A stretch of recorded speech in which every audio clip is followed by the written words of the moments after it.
Hello, ShineSparklers. Do you wish you didn't have to do all this marketing and that you could just somehow magically attract clients and you can just concentrate on shooting? Well, I think we all have those dreams or fantasies that that'll happen, but I'll challenge you that if you are able to get over the intimidation of marketing, that it can be sort of as close to the magic bullet as possible. We do have to do a little bit of work on that, but it can be easier than you think. So, hello, back with the ABCs of marketing. We're on video number 9, and we're almost done.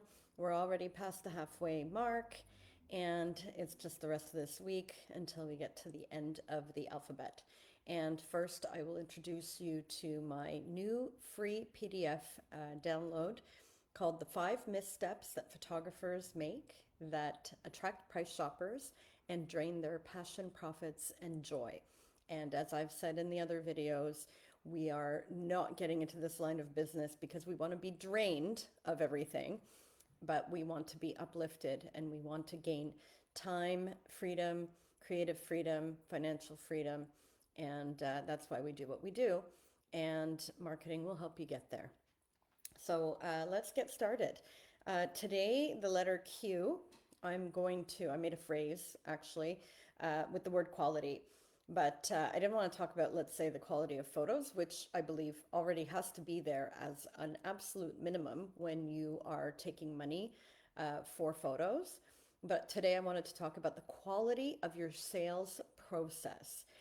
I'm going to quote something that Daniel Priestley, he's the author of a book called Oversubscribed, and a quote by him is that in order to do the work that you love, you have to win the work. And that part of the book is talking about a strong sales process. Now, I think in one of the past videos, I have talked about I just lost my train of thought. Oh, yes, of what marketing is and isn't. And it was under the letter M for marketing. And I was talking about another book called Piranha Marketing that kind of goes through what marketing isn't. And if you want to go back to that video, you'll get a much bigger lesson about it. But we talk about how marketing is not things like networking. Networking is networking, and it's not sales. If you think about a big department in a business, you might hear it being called the marketing and sales department, which should indicate to you that sales is not marketing because they're two separate things.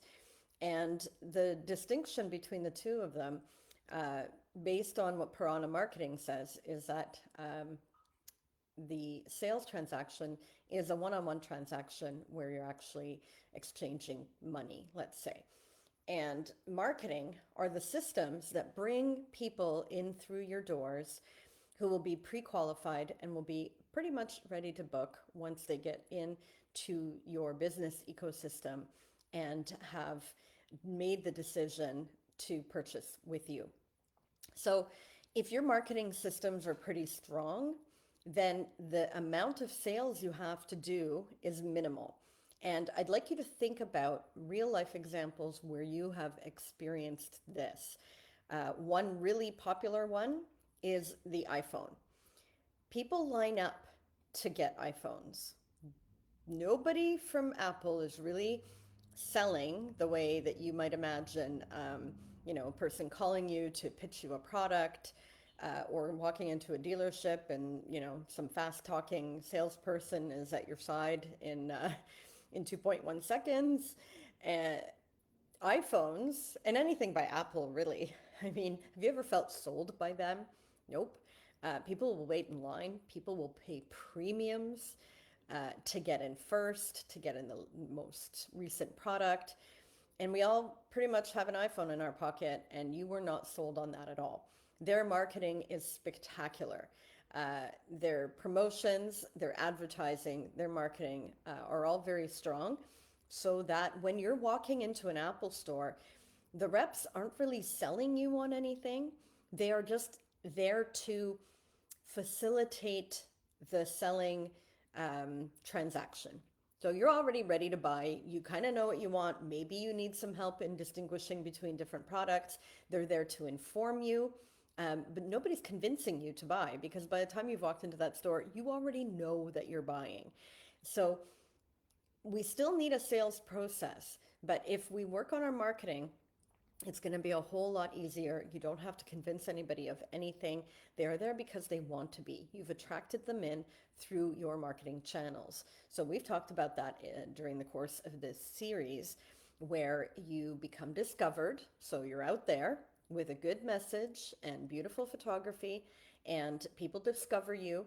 You have a call to action to bring them in closer to your business, for example, like to your website, where they fall in love with you, all that you stand for, more beautiful imagery, not a hard sell. You know, we're not selling like, you know, what is a negative thing? Like life insurance.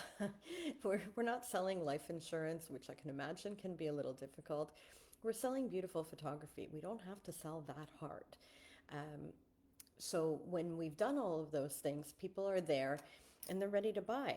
And a lot of the mistakes that happen are right at that point. And the reason why is because we have such a fear of sales that we're sabotaging our own sales because we think we still have to sell people at that point. So if somebody's reaching out to you and asking about your services, they've already been pre-sold based on the fact that they've seen your work before and have come to the point where they have hit contact and reached out. And many of us don't recognize that. So we tend to be doing a lot of talking, a lot of, trying to sell ourselves, whereas we need to have a little bit of a different approach to understand that we're just facilitating that final step, just like the people at the Apple store.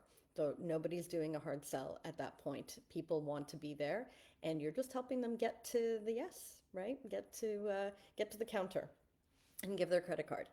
Um, so under the sales process, number one, I'm going to go through five steps. So number one, you have to put on your sales hat, and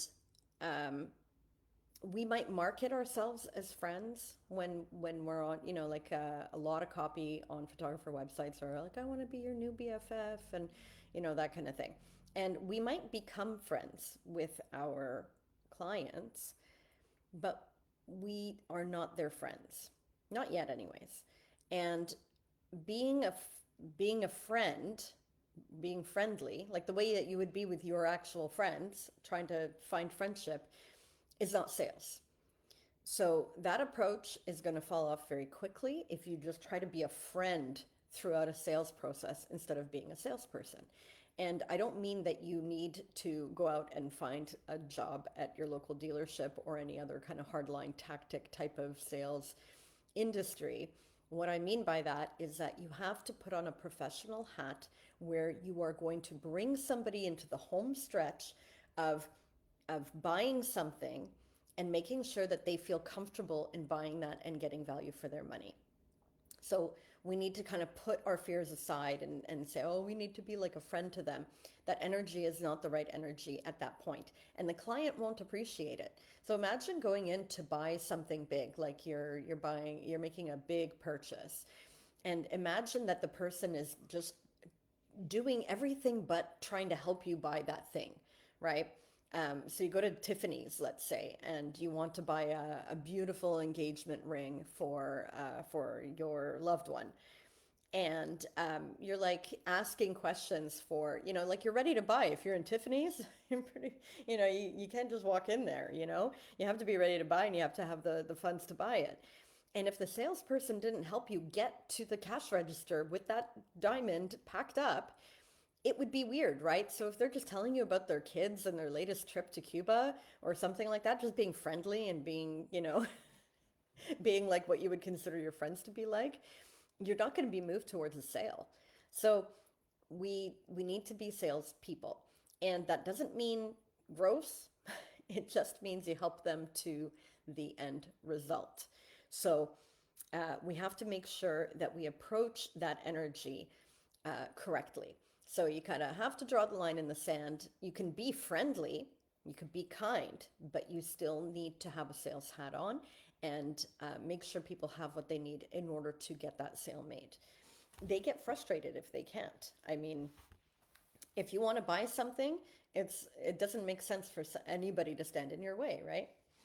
Um, on the heels of that, don't beat around the bush. That's number two. Um, there's a lot of times where we will send a price guide, we will talk a lot about things that they get in the package and all the rest of it. But are we really guiding people? Telling them what they get is not the same thing as guiding them. So if you have a price guide, and I have a blog post on this, the most important word there is not the price. The most important word there is the guide. So don't beat around the bush and start, selling yourself all over again. Your marketing was supposed to be doing that. That's what brought them in the door in the first place. At this point, guide them to the sale. So the price guide is a document that states the price, but you are the guide that will help them pick the right product, the right service, the right fit session time, whatever it is. You are the expert, and you should be speaking to them directly about what it is that they're going to buy at that point in time, and not about extraneous things where we feel nervous and we start to add stuff that isn't relevant to the transaction. So don't beat around the bush at that point. When somebody asks you, answer them clearly. Tell them what the best product is. Uh, tell them what you recommend versus not recommend. So you can, somebody might say, well, I want to do your 30-minute session, and I have a child who's ADHD or a child who's autistic, and I'm sure it'll be fine. And so at that point, you might suggest that they would like to book a longer time to make sure that that child is comfortable and that there is sufficient time in case the child doesn't want to cooperate.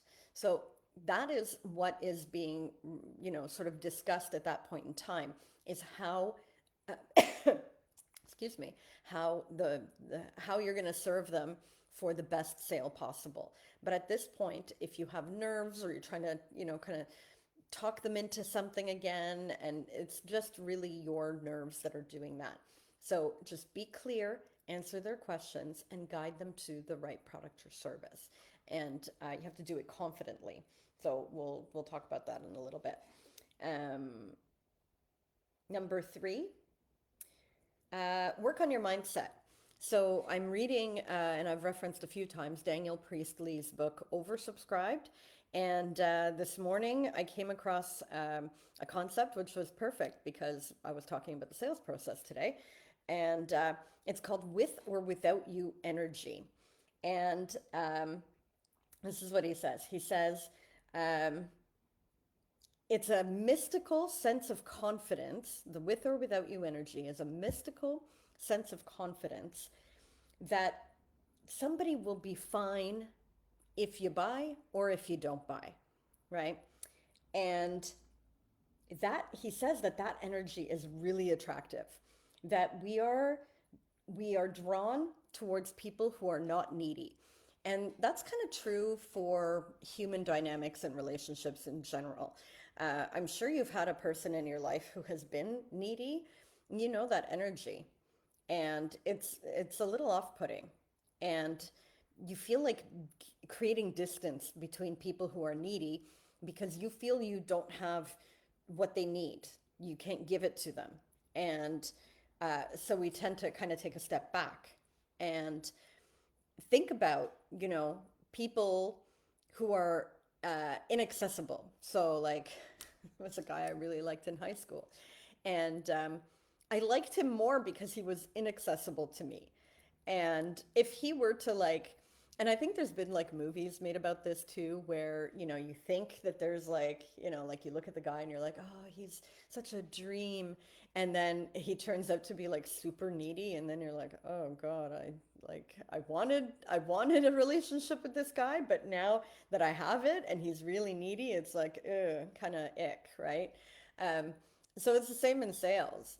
If somebody feels like they're going to be okay with or without your sale, with or without the client's sale, then it's attractive, right? Like they don't need you, and so, but really, what it does, it's not, it's less about them, because yes, we know they'll react with that attraction, but it's more about you, because you want to feel that sense of confidence that even if the sale doesn't work out, you'll be okay, because there will be another one around the corner. And I know that a lot of times we'll get an inquiry, and I still do this too. I'll receive an inquiry and it's like a venue that I love and I want to shoot at, or I've never shot at and I want to shoot at for the first time. And it sounds like a good fit. And I'm like, oh, I want to, like, please, I want to book this. And, um, and that energy is not really becoming, right? I have to sort of take a step back and say, you know what? If it doesn't work out, it's fine. There will be a better opportunity around the corner. So if you have that kind of with or without you energy, you can really field um, the ups and downs better. So a rejection isn't a rejection; it's just a space for a new opportunity to come in. And the with or without you energy, I hear that a lot, in the law of attraction sort of universe kind of stuff, is that when we feel too desperate and needy, then we're actually blocking those receiving channels. So with or without you energy. Number four, listen. So again, that age-old expression that we have two ears and one mouth, so we should listen twice as much as we talk.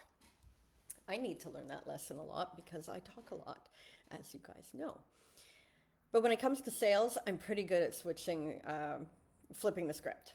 But one of the truths about selling is that people sell themselves.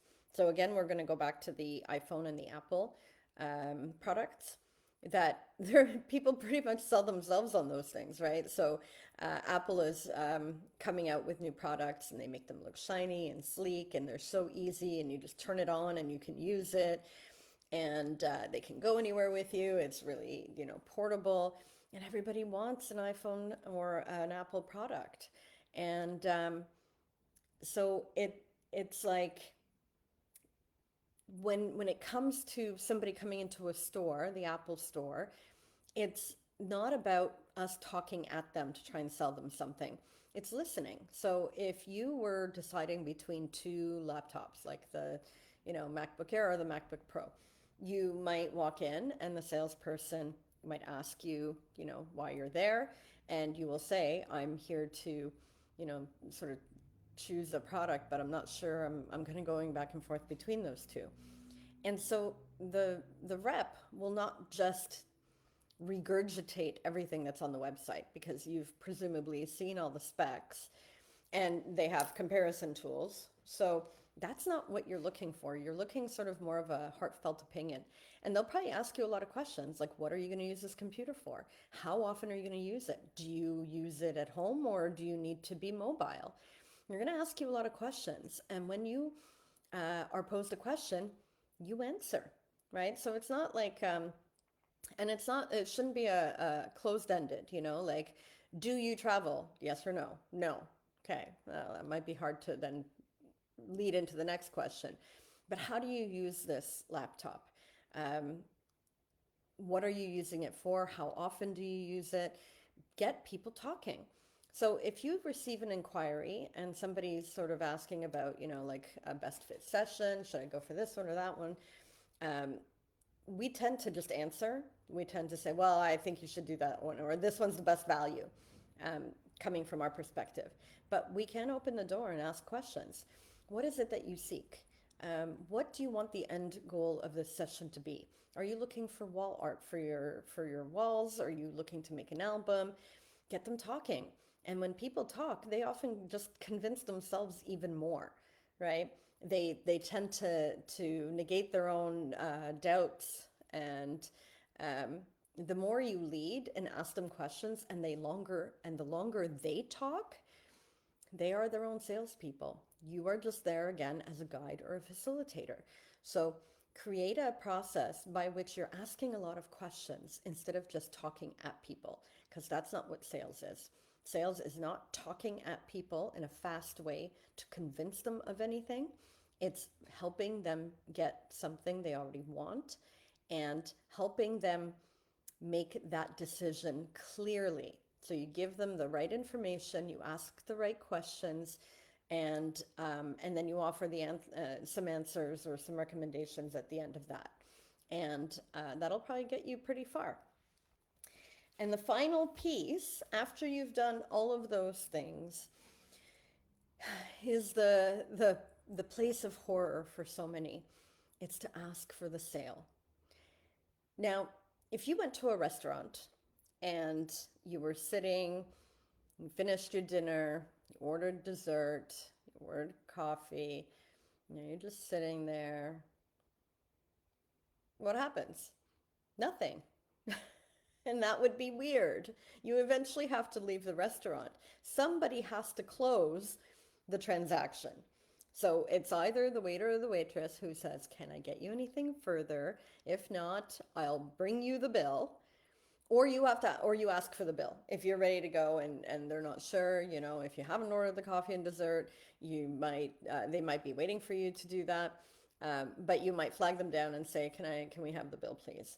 Somebody's got to say something for it to be finished, right? You can't just leave it open-ended and indefinite.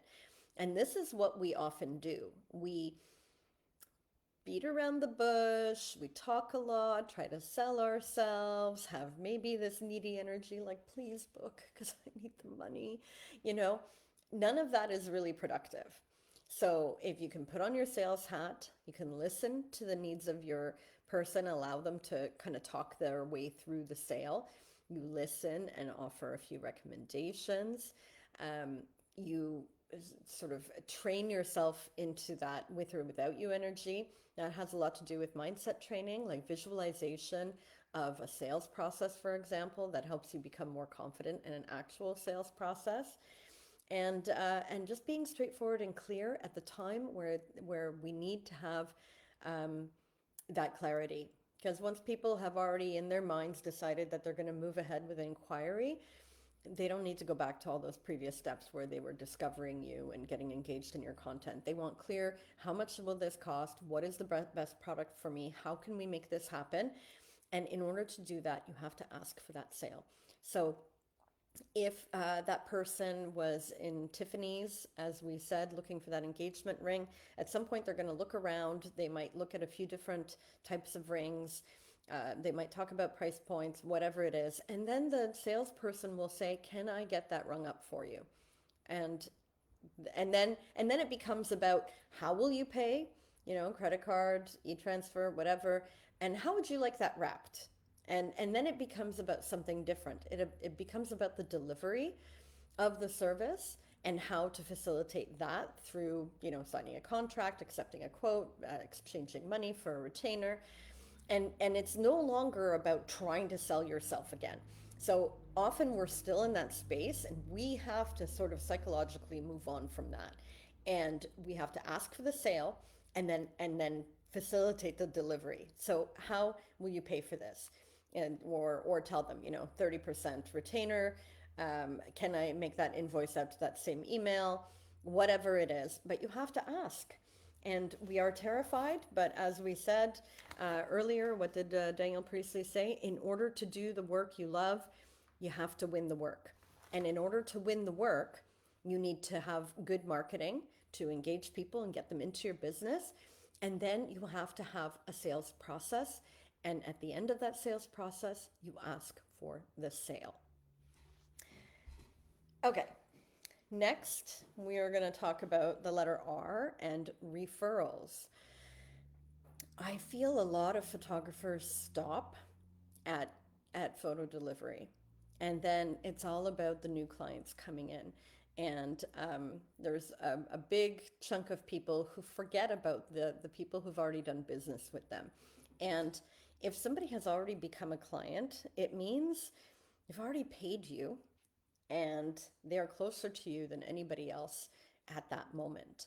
And we can absolutely make more money from people who are closer to our business than are further from our business. Maybe not immediately, but eventually. And in addition, people are always part of a network. So a referral has to start at the beginning and not at the end. Um, and because we seem to be so driven by the concept of not failing, it makes us not see the bigger picture often. So we're very one-minded to be like, oh, I hope people book. How do I get people to book? And then you get the person booked, and then it's about getting new people to book, and we can't seem to get off that hamster wheel.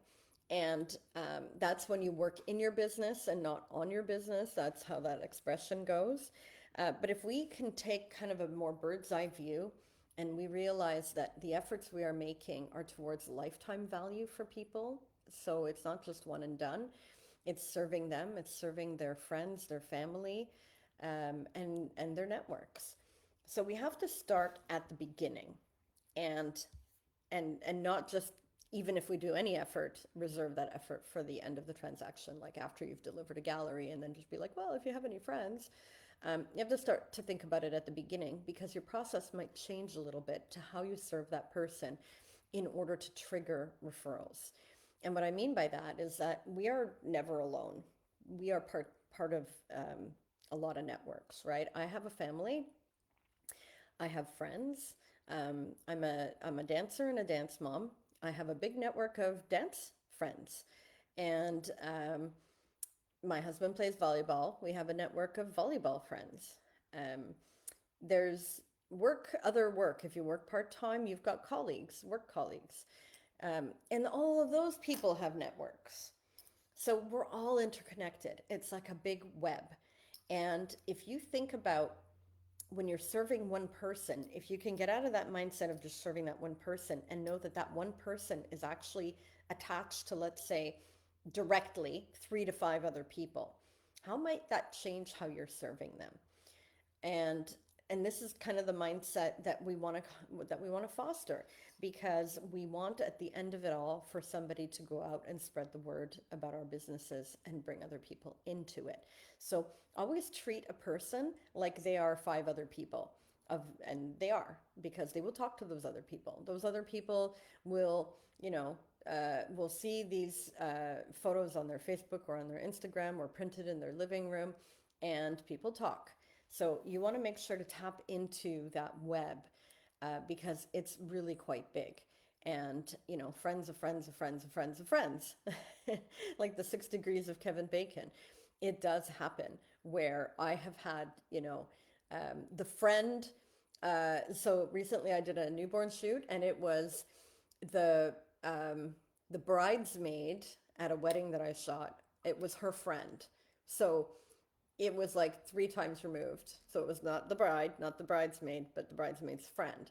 And this is how the network spread. And you want to make sure that you are thinking about how to get that right from the very start. So, how do you do that? Number one, I'm going to talk about 4 things. So, the first one is, don't aim for just satisfaction in what you do. You have to aim for over satisfaction. Why? Because satisfaction is neutral. So if you come out of, if you go in for a haircut and they give you a haircut, it's like a zero-sum game, right? Like you're neutral. You got the haircut, you like the haircut, it's fine, and it was just like a regular day. You went and had that done, and you paid your money, and you went home. There's nothing remarkable about it. They satisfied your need for a haircut, and they gave you a haircut. That's great. I mean, at least it wasn't a negative experience, right? Because that would kind of make you talk too, but on the other side, and that's the referral killer. But if you just aim for satisfied, it's not remarkable. Nobody talks about that because there's nothing to sink their teeth into. But if you aim to over satisfy, people start to talk about that. And I'm not talking about giving discounts or giving like a bunch of freebies. that's not really it. You could do that. I wouldn't necessarily recommend it, like discounts and things like that. They kind of work against us. But adding a few touch points into your services, how about that? Like courtesy reminders for sessions, product recommendations for the portraits that they've received, like lending an expertise, a client gift, like a free portrait or an accordion book or something. Um, do something remarkable. On in the Facebook group a few weeks ago, I posted a testimonial from a restaurant that that is here local to us, and a couple went there for their anniversary, their like first wedding anniversary, and I guess they wrote it into the notes of the reservation, and the restaurant served them two champagne flutes and a dessert. And they went out and made a post in one really large community here, singing the praises of this restaurant of how they surprised and delighted them. Because a regular anniversary meal turned into something a little bit more special because they were recognized and the restaurant went above and beyond. And it doesn't cost that much for a dessert and a little bit of bubbly, and I actually ended up going there for dinner a week ago because it was fresh in my mind. See how this works? It works. And so aim for being remarkable. And it could just be something out of the ordinary. There was a bride that I had, bride and groom, and he was a fan of a football team. I can't remember what it was, but he had the socks during the wedding of his favorite football team. And then I remember I saw an ad for like sports team socks or something, and they were super cute. And I thought of my friend, and I sent her a note saying, "Oh, I thought of you guys because he was wearing his sports socks during the wedding, and I thought of you guys." And just like little touch points like that to make it remarkable with you. So that is one way to gain referrals. Number two is aftercare. As I said when I started this section, a lot of times photographers will end at gallery delivery, and that's kind of it. Say thanks and have a nice life. Here's your gallery. Um, but if you think about a lot of big retailers, they have aftercare services, and I don't mean the warranty that they're trying to sell you, but I mean like aftercare. So a couple of days after you've made a big purchase, they might call you and check up on you and say, was the couch delivered without any issue? How does it look? Any issues with anything? All good? Great, we're happy. Would you like to fill out a customer satisfaction survey or leave a testimonial? So that's an opportunity to do that too. But if you have a little bit of aftercare, people appreciate that you followed up even after you've taken their money. And that's pretty powerful. So you cared enough to wonder how they are loving their photos. Were they able to download the gallery without a problem? Do they need a backup system? If they didn't, if they tried to download a gallery and it didn't work, they might not reach out. They might still just say, well, the gallery's up, I'll just wait. But if you, a few days later, followed up with them saying, if you have any trouble downloading a gallery, the gallery, we can make it stay up a little bit longer, or I can have a backup USB mailed to you. Give them some options for aftercare, but check in to make sure that they're happy. If you've produced wall art, how does it look on your wall? Is the quality okay? Is everything all right? So think about connection and touch points after you've delivered. So a week later, check in to make sure everything's okay. Thank them again, ask them for a testimonial or a Google review. 2, 3 weeks later, you might check in again and just say, making sure that your wall art was hung and, there's no issues with the quality of the prints, they haven't discolored or anything like that. And people will have a sense that you really care, and that will make them talk about you to other people.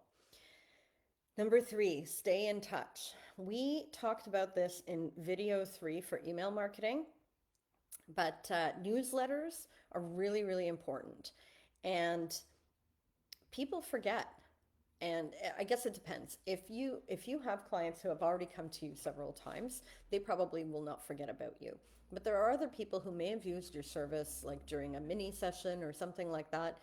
You could be well out of their minds by the time next season rolls over and then they see other mini sessions going on. They may not have built any loyalty towards you, or they have forgotten about you. We live and breathe photography, but our clients usually don't. And it's up to us to stay fresh in their minds and to continually reach out and offer. And not only offer, but also just connect. So, what's happening in your business once a month, a newsletter, and then once every few months, you might want to send them out a reminder that you're doing, this kind of session coming up and they're first on the VIP list, that kind of thing. Stay top of mind and people will remember you. And if they feel fondly with how the transaction has happened through your aftercare program, then and through your remarkability, through going above and beyond, they will refer you. Even if it's not the family and friends, even if it's just in like Facebook groups too. So when I talked about the web that they have, I didn't mention that, but that's a big one because uh, that can be a pretty powerful referral as well online. So stay in touch. And then the last one, I kind of touched on it in the previous one, but create referral offers. So you don't want to sell them stuff all the time after you've been in touch. The aftercare should be about care after after the transaction. It shouldn't be about selling. But then staying in touch and creating an offer once in a while. So helping them uh, book again, so repeat client, and then creating referrals. So bring a friend to the next mini. How many of us, I've never seen any mini where somebody says, we're doing marathon minis, bring a friend. And they dedicate that an extra 10 minutes to the friend. Uh, that's a great way to, expand the network a little bit. People always have friends that want to do that kind of stuff. So bring a friend to a mini session or give a coupon when you go and shoot a family session or a newborn or a boudoir or something. Give them a little bag with a coupon or like a little box with like a beautiful coupon in it that they can pass to a friend to get an additional offer of some sort and get those people in the door and reward your referrals. So uh, it it's better not to do this on the fly. It's better to do it while having, like to know what it is. Because sometimes people will ask, right? I've seen that before where photographers say, well, my client referred somebody, now they're asking me for the discount for their next session, and I don't know what to do. If you're at that point, it's already no good because now the client has already set their own terms for the referral reward and you're left scrambling trying to agree or disagree with them. It's just not a good situation. So think about what you will give for referrals, booked referrals, let's say, and then make sure people know about it so that they are clear as to what they will receive if they refer your service. So I have a loyalty program and it's called the Ugly Cry Society because my brand is about trying to elicit ugly cries, meaning that people have been moved in their photography. And as part of the Ugly Cry Society, they will get something special if they refer another client. And they are clear about that. I tell them that they're enrolled automatically into my loyalty program, and these are the perks that they get because of it. So they know in advance. And people are motivated by rewards. So if they know they're going to get a reward, then it makes sense for them to try and get it. So make sure that people know about your referral rewards and don't just leave it on the fly and be caught, kind of with your pants down if somebody wants something out of you because you're not controlling that situation at that point. Okay, so I hope this has been helpful. Quality of your sales process and referrals today.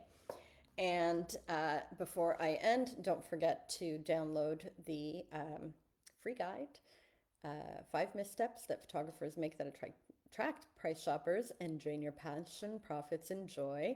Again, we don't want to be drained. If you've been struggling, those 5 missteps will help you hopefully overcome the blocks that we have, sort of fielded, a lot of us who have been in this industry for a lot longer.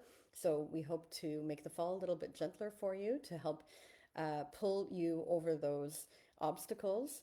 And so I outlined some solutions in there too. So grab that from the description. The link is in the description. I keep messing that up. Anyhow, I hope everybody has a great day. I know it's already getting dark here because of daylight saving time, and that sucks, but we'll keep the energy up because we are learning. Okay, take care. I'll see you tomorrow.